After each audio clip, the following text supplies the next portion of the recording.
Om Swastiastu, anak-anak, apa kabar kalian hari ini? Sudah siapkah belajar bersama Ibu? Anak-anak, welcome to SMK Negeri 1 Klungkung. Selamat datang di SMK Negeri 1 Klungkung. Bersama SMK Negeri 1 Klungkung, kita wujudkan SDM yang unggul, kompetitif, kompeten. Kali ini kita akan belajar materi pendidikan agama Hindu dan budi pekerti. Siap belajar ya anak-anak? Bersama saya, Guru Mata Pelajaran Pendidikan Agama Hindu dan Budi Pekerti, Idewa Ayu Ketut Chandrayani. Nah, kalian bisa memanggil Ibu dengan nama panggilan Ibu Chandra ya anak-anak? Materi kali ini berjudul Keluarga Sukinah menurut ajaran agama Hindu. Nah, Nana berikut penjelasan terkait pengertian keluarga Sukinah ya, berdasarkan hukum negara.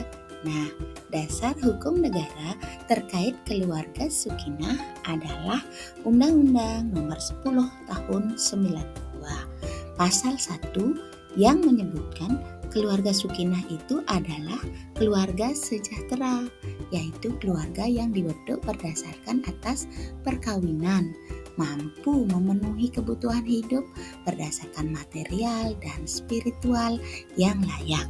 Nah, dikatakan juga dapat bertakwa kepada Tuhan Yang Maha Esa, memiliki hubungan serasi, selaras dan seimbang antara anggota keluarga dan juga dengan masyarakat dan juga dengan lingkungan. Dalam ajaran agama Hindu, nah yang terkait dengan materi keluarga Sukinah ada pada kitab suci Rigveda Mandala 10 bait 85 mantra 42, yaitu yang berbunyi, wujudkan ikatan rumah tangga yang ketat, semoga engkau memperoleh umur panjang, keturunan yang mulia, dan hidup bahagia, sejahtera bersama anak cucu di rumah sendiri. Dalam kitab suci Manawa Dharma Sastra, bab 9, mantra 102 juga disebutkan tentang penjelasan keluarga Sukinah yang berbunyi, hendaknya hubungan suami istri yang sah berlangsung hingga akhir hayat. Singkatnya, hukum ini harus dianggap sebagai hukum yang tertinggi bagi suami istri terhadap anak-anaknya yang terlahir, maka orang tua berkewajiban membesarkannya, memberikan perlindungan, memberikan pendidikan, hingga menyelenggarakan perkawinan anak-anaknya. Anak-anak masih semangat belajar kan? Ayo kita ikuti slide demi slide tayangan video berikut ini ya. Semangat!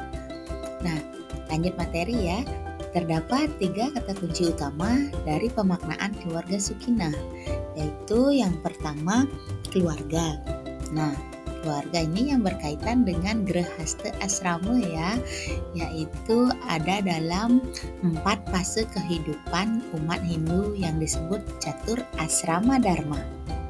Nah, yang kedua Sukinah atau sejahtera yang berkaitan dengan pemenuhan kebutuhan material dan spiritual secara layak dan seimbang melalui barang dan jasa yang diperoleh dengan melakukan kegiatan ekonomi.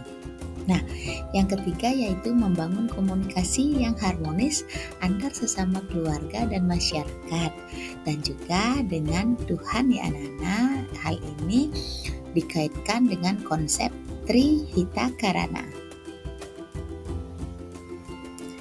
Nah, Nana masih semangat kan? Ayo kita lanjut lagi materinya ya. Nah, hakikat keluarga Sukinah. Nah, hakikat keluarga Sukinah ini adalah awal menuju Grahastha, merupakan masa yang paling penting dalam kehidupan manusia. Grahastha Asrama itu adalah masa hidup berumah tangga ya Nana. Nah, perkawinan menurut ajaran agama Hindu itu adalah yatnya. Nah, tujuan wiwaha menurut Hindu yang pertama ada melanjutkan keturunan, yang kedua membina rumah tangga, yang ketiga bermasyarakat, dan yang keempat melaksanakan pancayatnya.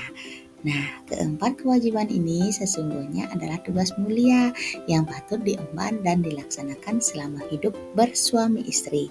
Jadi anak-anak, masa Grahasta Asrama ini adalah masa kehidupan berumah tangga. Jadi kalian sekarang disebut masa Brahmacari Asrama, yaitu masa belajar. Nah, persiapkan diri secara matang ya anak-anak, jangan mengambil keputusan yang gegabah karena step by step kehidupan kalian itu memerlukan perencanaan yang matang ya anak-anak. Berbicara mengenai pernikahan atau masa Grahasta Asrama atau dalam agama Hindu disebut pawiwahan. Nah, sistem pawiwahan dalam agama Hindu ada 8 yang anak. Yang pertama ada Brahma Wiwaha, yaitu perkawinan yang terjadi karena pemberian anak wanita kepada seorang pria yang ahli weda, berperilaku baik, yang diundang sendiri oleh pihak wanita. Yang kedua ada Daiwa Wiwaha, yaitu perkawinan yang terjadi karena pemberian anak wanita kepada seorang pendeta yang telah berjasa dalam melaksanakan upacara. Nah, yang ketiga ada Arsa Wiwaha, yaitu perkawinan yang dilakukan sesuai dengan peraturan setelah pihak wanita menerima seekor atau 2 pasang lembu dari pihak calon mempelai laki-laki. Nah, yang keempat ada Prajapati Wiwaha, yaitu perkawinan yang dilaksanakan karena pemberian seorang anak wanita kepada seorang pria setelah berpesan dengan mantra semoga kamu berdua melaksanakan kewajiban bersama dan setelah menunjukkan penghormatan. Nah, sistem perkawinan yang kelima ada Asura Wiwaha, yaitu perkawinan yang terjadi di mana setelah pengantin pria memberikan mas kawin sesuai dengan kemampuan dan didorong oleh keinginannya sendiri kepada si wanita dan ayahnya menerima wanita itu untuk dimiliki oleh si pria tersebut. Yang keenam ada Gandharwa Wiwaha, yaitu bentuk perkawinan suka sama suka antara seorang wanita dengan seorang pria. Yang ketujuh ada Raksasa Wiwaha, yaitu bentuk perkawinan dengan cara menculik gadis dengan cara kekerasan.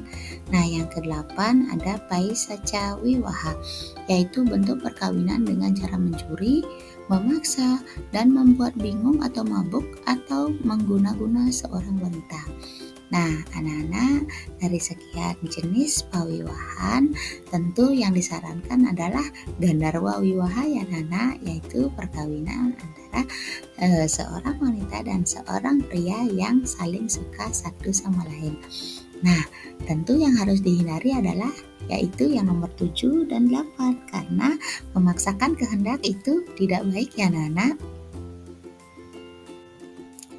Nah, anak-anak, kalau tadi materi sebelumnya adalah 8 sistem pawiwahan berdasarkan ajaran agama Hindu. Nah, sekarang kita akan belajar 4 bentuk sistem perkawinan yang sering Anda jumpai di Bali ya, yaitu yang pertama ada sistem memadik. Nah, kalau sistem memadik ini, pihak calon suami serta keluarganya datang ke rumah calon istrinya untuk meminang calon istrinya. Yang kedua ada sistem ngerorot atau ngerangkat, yaitu bentuk perkawinan yang berlangsung atas dasar cinta sama cinta antara kedua calon mempelai yang sudah dianggap cukup umur. Nah, jenis perkawinan ini sering disebut kawin lari. Baik, yang ketiga ada sistem nyentane atau nyeburin, yaitu sistem perkawinan yang dilaksanakan berdasarkan perubahan status hukum. Nah, di mana calon mempelai wanita secara adat berstatus sebagai puruse atau sebagai pihak laki-laki dan calon mempelai laki-laki berstatus sebagai perdana atau sebagai pihak perempuan. Nah, dalam hubungan ini laki-laki ketika sudah menikah dengan status nyentane maka ia akan tinggal di rumah istrinya dan meneruskan adat istiadat di keluarga istrinya. Yang terakhir ada sistem melegandang, yaitu bentuk perkawinan secara paksa yang tidak didasari atas dasar cinta sama cinta. Nah, jenis perkawinan ini dapat disamakan dengan sistem raksasa wiwaha atau paisaca wiwaha yang terdapat dalam kitab Manawa Dharma Sastra yang kita sudah bahas sebelumnya ya Nana. Dan sistem perkawinan malagandang ini sangat tidak dianjurkan dalam kehidupan sekarang karena dapat melanggar hak asasi manusia. Nah, demikianlah Nana pemaparan singkat yang dapat Ibu sampaikan. Nah, semoga bermanfaat ya Nana. Jadi kesimpulan yang dapat Ibu sampaikan bahwa keluarga Sukinah itu adalah keluarga yang terbentuk oleh suatu ikatan perkawinan yang sah, yang bahagia dan sejahtera, serta berlandaskan ketuhanan yang Maha Esa. Nah, terima kasih telah menyimak video ini. Sampai jumpa pada materi atau video pembahasan pembelajaran selanjutnya dari Ibu ya Nana. Semoga bermanfaat. Om Santi Santi Santi Om. Sampai jumpa. Semangat!